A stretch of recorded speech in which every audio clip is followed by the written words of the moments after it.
kakunodate, the enduring spirit of a samurai city at the edge of the ancient road known as Michinoku, the old name for the Tohoku region in northeastern Han, where historical remoteness has forged a unique identity, lies a town that exists as a beautiful reflection of the past. That town is Kakunodate, a samurai castle town in Akita Prefecture, nickname the Little Kyoto of Michi. This moniker arises not merely from its aesthetic beauty, but is deeply rooted in a historical and cultural legacy accumulated over 400 years. This report will present an in-depth analysis of how kakunodate is not just a preserved ancient town, but a living community where the rigid social structures, economic necessities, and spiritual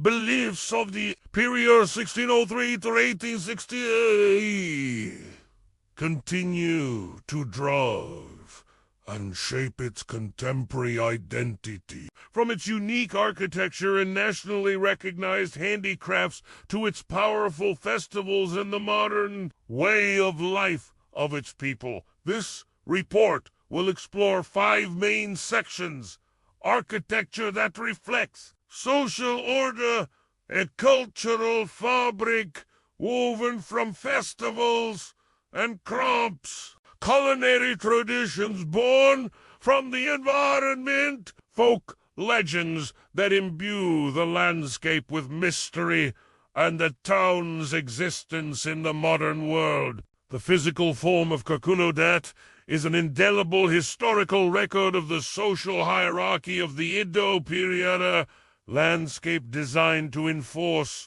order, reflect power, and defend against ever-present potential threats. 1.1.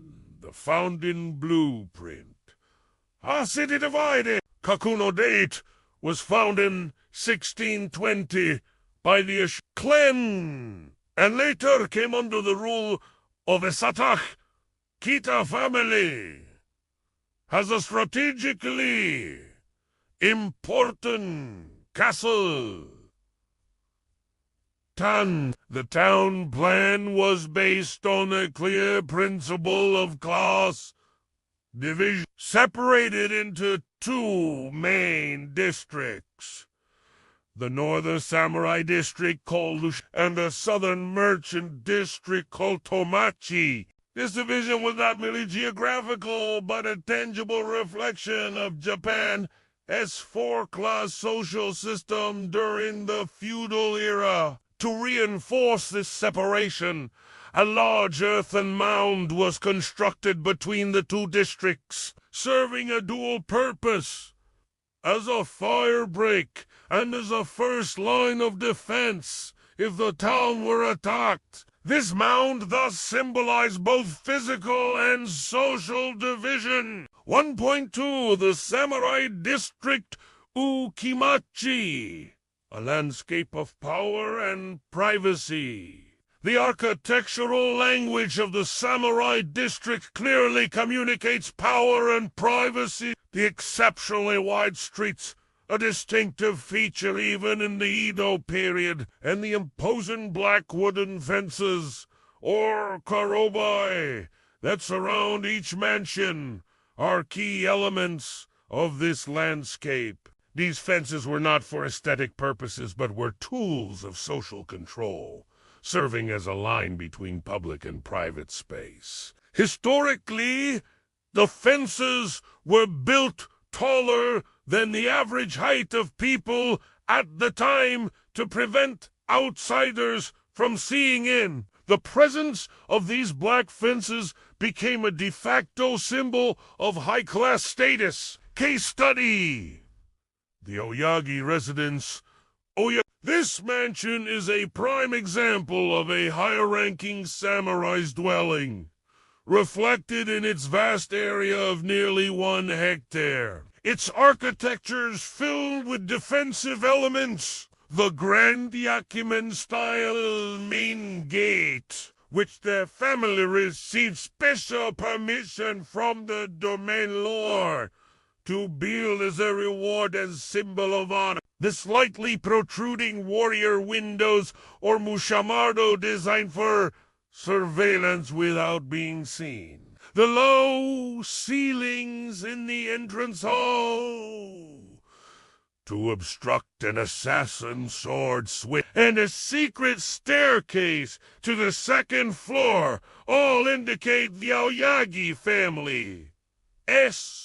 Roa's guardians of the border. Furthermore, the interior design features 3 separate entrances, the use of which was strictly controlled by the social status of the visitor, enforcing social hierarchy even within the walls of the home. Case study: the Ishiguro residence. The Ishiguro residence is significant as the oldest surviving samurai house, built in 1809, and belonged to the family with the highest feudal rank among the houses open to the public. What makes this mansion even more special is that direct descendants of the family still live there, making it a living heritage that truly connects the past with the present. Its architecture clearly reflects social customs, such as the arrangement of tatami mats and the presence of multiple entrances for different classes and occasions. Case study: the war-ranking samurai residences, for example, Matsumoto House. Compared to the opulent mansions of high-ranking samurai, the Matsumoto House shows a stark contrast. It has no formal entrance gate and no black wooden fences, instead using a simple brushwood fence, demonstrating the architectural differences strictly dictated by rank. 1.3. The Merchant District Tomachi, the pulse of commerce and craft.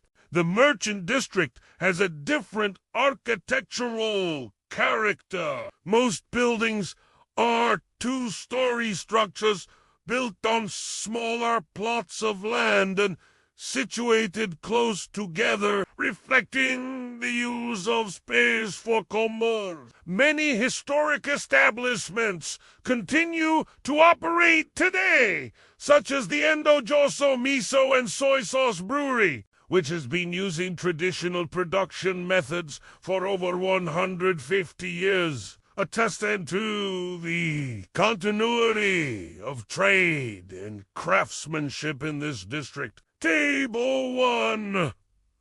Comparative overview of key samurai residencies in This table summarizes the architectural and social differences among the various samurai houses open to the public, providing a clear picture of the relationship between social status and architectural style. In-depth analysis.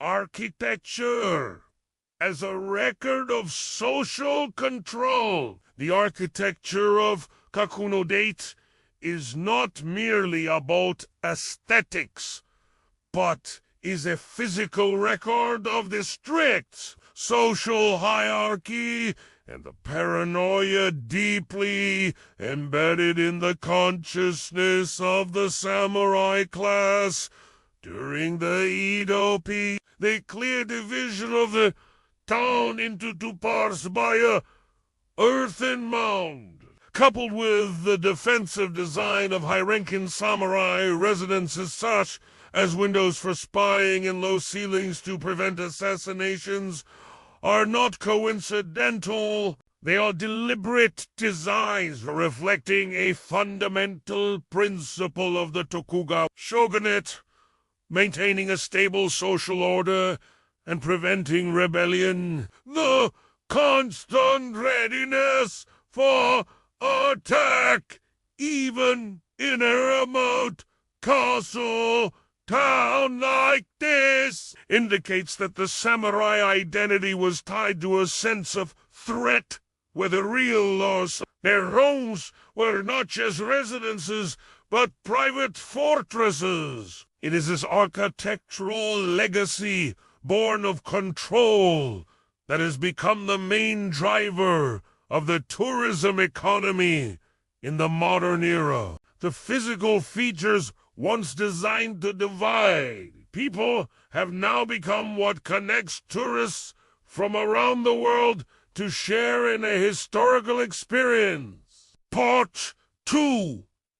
The cultural fabric, festivals, crops, and the samurai spear, the intangible heritage of kakunodate, is reflected through its unique cultural expressions. From powerful festivals to delicate handicrafts, all rooted in samurai history and the cycle of the seasons. 2.1 The Rhythm of the Seasons. A calendar of festivals spring. The weeping cherry blossoms of the samurai. The cherry blossom season, late April to early May, is of great importance to the town's famous weeping cherry tree Shidora Sakura, originated from saplings brought from Kyoto by samurai families in the 17th century, directly linking the town's natural beauty to the legacy of the warrior class. The image of pale pink cherry petals against the black wooden fences of samurai houses has become an iconic symbol of the town. Additionally, there is a tunnel of Samai Yoshino cherry trees stretching over 2 kilometers along the Hinakini River, which has been designated as a national place of scenic beauty. Autumn. The Kakunodate Festival. Kakunodate Matsuri Teas Festival, registered as a UNESCO Intangible Cultural Heritage, is held annually from September 7th to 9th, with a history of over 400 years. The festival is unique for its blend of Shinto and Buddhist traditions, co-hosted by the Shinmeisho Shrine and Yakushiro Temple. Participants pray to both gods Kami and Buddha. The highlight is the parade of massive floats called hiki, wagging up to 7 tons and adorned with figures of samurai and kabuki actors. The festival's climax is the Yamabutsuki, or Clash of the Floats, a violent ritual where floats collide to negotiate the right-of-way, expressing the raw and powerful spirit of the local culture. Winter. The Hiburi Kamakura Festival. This is a winter fire festival where participants swing burning bales of straw, tied to ropes around their bodies to purify evil spirits and pray for a good harvest and family health. This festival also has a history of over 400 years, with its original purpose being to burn pests in the rice fields and hasten the melting of snow. It is a ritual that connects the community to its agricultural roots and the harshness of the northern winter, to point to the artistry of the samurai, a legacy of local crafts. Kobasaiku, cherry bar, craft. Kabosiku is Japan, its only craft that uses the bark of the wild cherry tree Yamazakura as its main material. A tradition passed down for over 240 years, exclusively in the town of This craft originated in the 1780s as a side job for lower-ranking samurai, promoted by the domain lord as an economic measure. The production process is meticulous and time-consuming, from sustainably harvesting bark from 70 to 80 rolled cherry trees and drying it for up to 2 years. 2. Skillfully applying the bark to a workpiece using natural glue and a hot iron. The charm of this craft lies in the bark. Natural properties of being airtight, moisture-resistant, and antibacterial, making it ideal for tea caddies and various containers. Other traditional crafts, besides kamazaiku. Other crafts also originated as side jobs for samurai, such as Shirawa ceramic and Itaya craft, which involves weaving strips of maple wood. These further underscore the connection between the warrior class and the production of arts and crafts. The samurai class in kakunodate was not a monolithic elite, but a hierarchical society where economic necessity compelled lower-ranking samurai to become artisans. The domain lord's support for these crafts reflects an early economic policy to ensure the financial stability of his retainers, who were his power base. This blurred the lines between warrior and craftsman and has defined kakunodate's modern identity, where the samurai spirit is expressed not only through the sword, but also in the exquisite craftsmanship still produced and sold today. Meanwhile, the Kakunodate Festival reveals another side of this town's culture. The serene and disciplined image of little Kyoto coexists with a raw, powerful folk spirit manifested in the Yamabutsu ritual. This violent clash serves as a communal pressure valve, a controlled expression of conflict that ultimately strengthens social bonds. To truly understand kakunodate, one must see the tension between these two poles, the refined world of the samurai mansions and the raw energy of folk tradition. Part 3. The Taste of Akita, a culinary journey through the kakunodate region. The rich food culture of Akita Prefecture, as seen in kakunodate and its surrounding areas, is a result of the interplay between climate, geography, and history, giving rise to unique and flavorful local dishes. 3.1 Flavors of the Land and Hearth. Akita's signature dishes, Kira Tampanabe. This is the hot pot at the heart of Akita cuisine, featuring rice cakes made from roughly pounded cooked rice, wrapped around cedar skewers and then grilled. The dish originated from the lifestyle of hunters and woodcutters who needed portable and long-lasting food, later evolving into a celebratory dish for the autumn harvest. The rich umami broth is derived from excellent local ingredients, including Hinajidori chicken, a famous native breed, burdock root, metic mushrooms, and the indispensable Japanese parsley known as seri. Iberigako. This is a unique smoked pickled ikan, radish, and one of Akita's most famous tsukimono pickles. Iberigako was born from the wisdom of adapting to Akita's long, snowy winters. Due to insufficient sunlight to dry the locals would hang it over the home's central hearth, irori, to smoke it before pickling, a testament to their food preservation ingenuity. The foundation of flavor. Akita komachi, rice and sake. Akita komachi rice is the foundation of the local food culture. This premium quality rice is a key component in kiritampo and also the primary ingredient for the region's high-quality sons. This dish is a revival of an ancient samurai meal.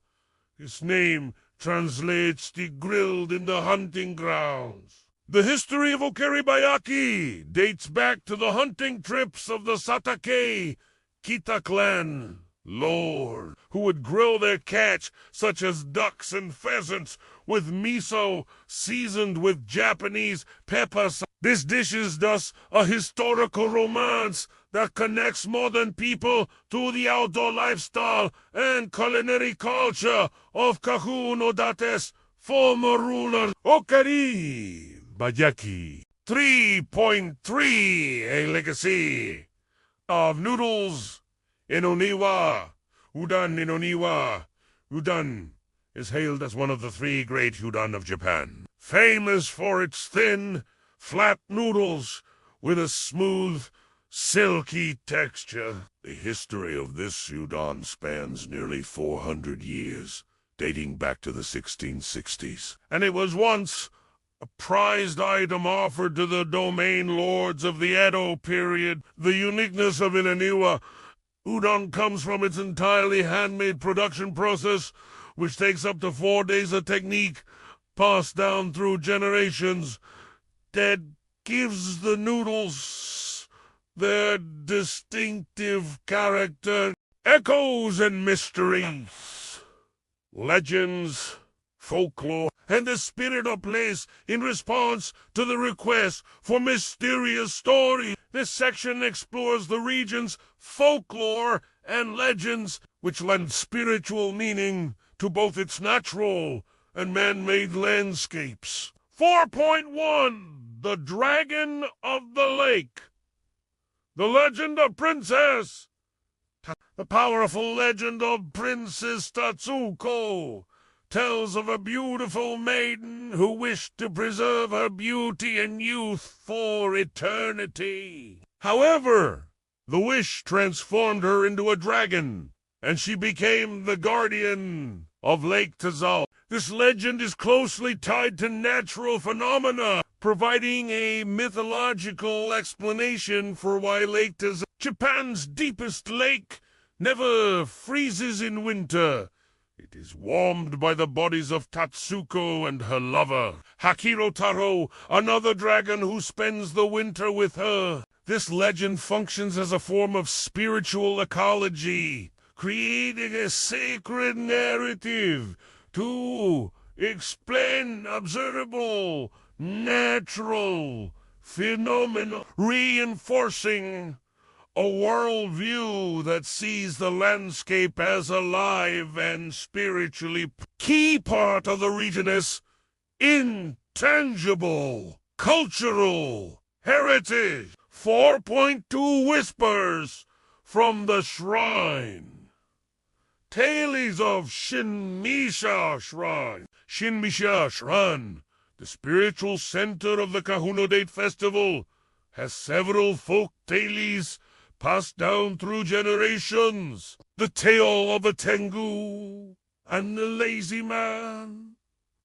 This story involves a mischievous young Tengu and a lazy man known as Sahosya, who tricks the Tengu out of its cloak of invisibility, Kakuremino, and causes chaos throughout the town until the cloak is finally destroyed. This folktale serves as both entertainment and a cautionary tale about the consequences of laziness and the abuse of power. The Legend of Itababisuke Skomaino. This tale is about a poor orphan who discovers gold, becomes a successful mine owner. Out of deep faith, donates a pair of Guardia lion dog statues Komainu to the distant Shinmisha Shrine, demonstrating the shrine's Farishin spiritual influence. 4.3, Contemporary Mysteries. Kakunodate as a setting for intrigue with its well-preserved atmosphere. Kakunodate has become an inspiration for modern Japanese mystery novels and television dramas. For example, the TV drama Kamureko's Case File Z Yuska, a nearby Honsun, and the Akita legend of the Nama-hedged demon as the backdrop for a murder case. This shows how the town's historical and cultural elements continue to be used to create mystery and excitement in the modern world. Part 5. Kakunodate today. A living heritage. This final section addresses the way of life of the people, exploring how the residents of modern-day kakunodate live, balancing the preservation of a 400-year-old historical heritage with existence in the 21st century. 5.1 The Experience Economy.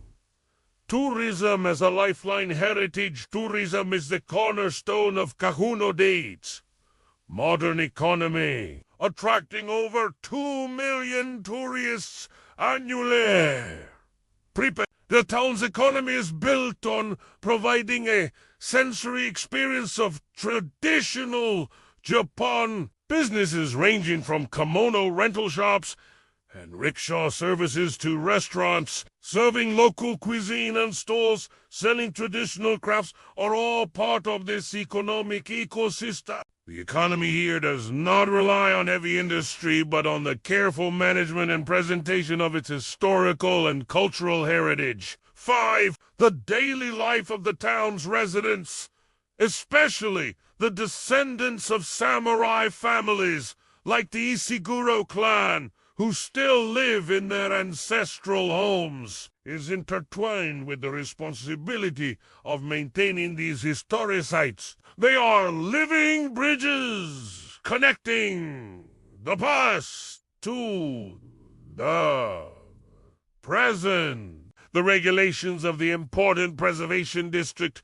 which permit the construction of modern buildings only if their appearance conforms to the traditional landscape, demonstrate the effort and compromise required to live in a cultural heritage area. The residents' way of life is a delicate balance between privacy and being part of a major tourist attraction. They are not just citizens. They're also custodians of a national treasure. Conclusion. The unbroken thread through this detailed analysis, it is clear that the architecture, culture, food, and folklore of kakunodate are not separate elements, but threads tightly woven into a single historical narrative. Kakunodate remains relevant in the modern world as a powerful example of a community that has successfully transformed its historical legacy, born from a rigid class system and economic hardship into a vibrant and sustainable cultural identity. The samurai spirit endures, not in the edge of a sword, but in the precision of its crafts, the energy of its festivals, and the profound respect for a past that is ever present.